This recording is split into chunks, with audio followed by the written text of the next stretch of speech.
ಪ್ರಜೆಗಳಿಗೆ ಸಾಮಾಜಿಕ ಆರ್ಥಿಕ ಮತ್ತು ರಾಜಕೀಯ ನ್ಯಾಯವನ್ನು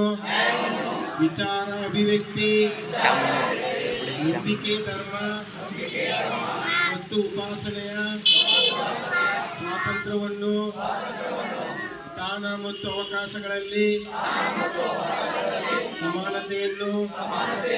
ವ್ಯಕ್ತಿ ಗೌರವ ದೇಶದ ಏಕತೆ